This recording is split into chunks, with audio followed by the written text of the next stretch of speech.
Hello, everybody, and welcome to what we are calling Episode 0 of the Force Fed Sci-Fi Podcast. I am one of your hosts, Chris Rupp, and I am here with my friend and co-host, Sean Culp. Thank you, everybody, for tuning in to Episode 0, the intro of the Force Fed Sci-Fi Podcast. We just wanted to give you, the audience, a brief overview of who Sean and I are and what movies you can expect we'll talk about and what the show will be like. So to start off, as I said, my name is Chris Rupp.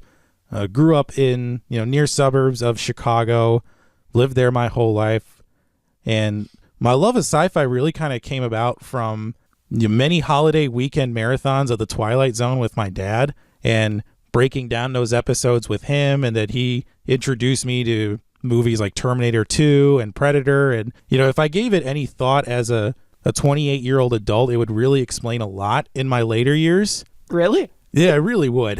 That impact you immensely? It impacted me quite a bit. I mean, when you're watching Predator and you're seeing, the Predator turn, an actor's spine and skull into a mace, that kind of messes with you a little bit. I forgot about that. Yeah, that I agree. But nowadays, I find my sci-fi tendencies leading more towards the plausible ones. Okay. The near future dystopian films are ones that that appeal to me the most. What is it, setting up the precedent for like our future? Well, it more could be. You never know. Relatability. I mean, when you watch a movie like The Matrix and you see all these people that are plugged in, I think The Matrix is more relevant today than when it came out 20 years ago. So true. That's cool. But I think that's enough about me for a minute. I mean, Sean, who are you? Who am I? So I'm Sean Culp. I'm 27. I grew up in the burbs, like around Elmhurst area, near Chicago. I love sci-fi because when I was a kid, I used to watch Star Trek Voyager with my brother. Ooh. Yeah, we would wake up like in the 90s at like 5 in the morning. And we'd just watch the episodes. We'd pre-record them. We'd watch them after, like, all the time. And I didn't really know too much about Star Trek, but really I credit my older brother for kind of getting me into Star Trek and then Star Wars. And it just kind of blossomed. And as I got older, I started liking more of the indie type of stuff. So I'm not a dystopian type guy, though, personally speaking. I like more of the fun, like Blade Runner or like... Well, that's still very bleak. Very, indeed. I guess it is bleak, but it's fun. But you like the fun ones. I mean, I'm guessing you're a big fan of the original Star Trek films like Wrath of Khan, The Undiscovered Country. I love William Shatner, how he acts. It's just brilliant. And the concepts they talk about is like nice. I've always wanted to see a Star Trek where there was a mashup of his character from The Twilight Zone in the episode he was in, Nightmare at 20,000 Feet, and some episode of Star Trek where he's just looking out from the bridge on the Enterprise and just going, there's something on the nacelle. Something. That would be amazing. That would be the best mashup in history. I'm surprised Gene Roddenberry and Rod Serling missed on that. They did. They could still do it.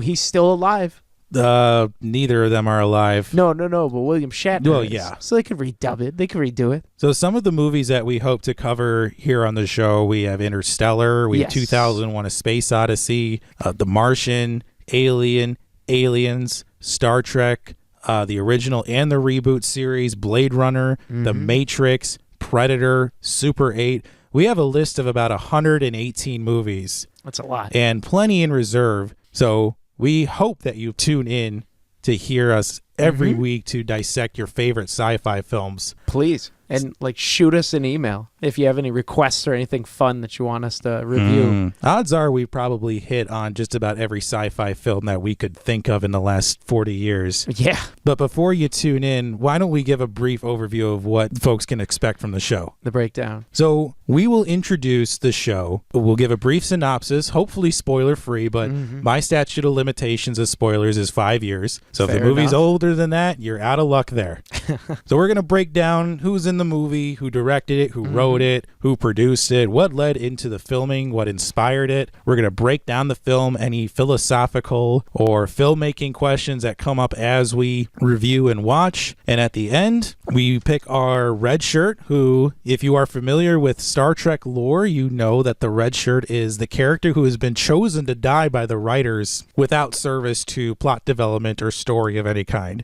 They are just there to die. They're the throwaway, man. And then also we have the lens flare, which if you are familiar with J.J. Abrams' films, you know that the lens flare is part of his cinematography oeuvre, where you get these bright flashes of lights into the screen that kind of blind you for a minute. And that, for us, that is the brief flash in a movie where nothing really happened, whether it's a slow motion sequence or, some poor animal who was sacrificed or some random plot device that doesn't go anywhere, your MacGuffins, your red herrings. That just leaves you speechless or like confused. Yeah. So it's the non-death version of the red shirt. Really something that's just a quick flash in the pan and doesn't do anything for the story.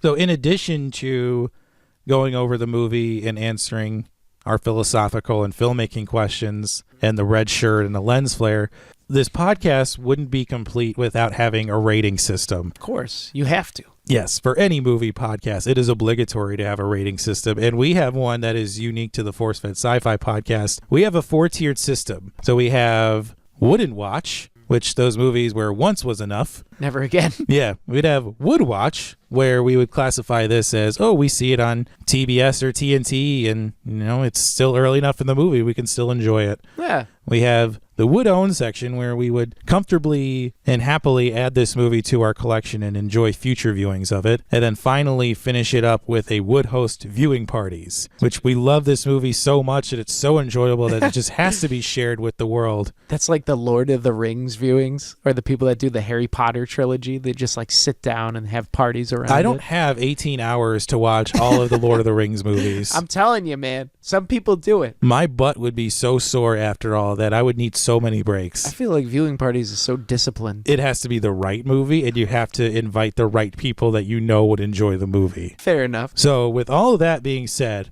what say we pick our movie for our very first official episode? Sweet. So every week we will enlist the help of our friendly random number generator AI. We call her Major Samantha. And between 1 and 118, she has selected number 10, which is the 2010 instant classic directed by Christopher Nolan, Inception. It's going to be great. What a we're good starting start. off with a heavy hitter, folks, and we hope that you tune in for that first episode. As I said, my name is Chris Rupp. Sean Culp is my co-host. If you enjoyed the show, please go to iTunes and leave us a 5-star review. It helps to drive us up the charts as well as help people like you find the show. We are across the spectrum of social media with Facebook, Twitter, and Instagram, all at Force Fed Sci-Fi. You can check out and download episodes at Apple Podcasts, Spotify, and Google Podcasts, or wherever you find podcasts. And please subscribe so you never miss an episode. Finally, you can check out our website, forcefedsci-fi.com, for show notes and links to all of our social media. So for myself and Sean Culp,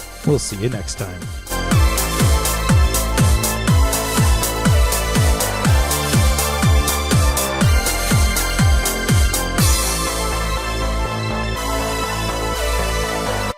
Force Fed Sci-Fi is written and hosted by Sean Culp and Chris Rupp. Website design, associate producer, and editing by Jeremy Keski. Artwork designed by Mike Berger. Theme music composed and performed by Custom Anthem.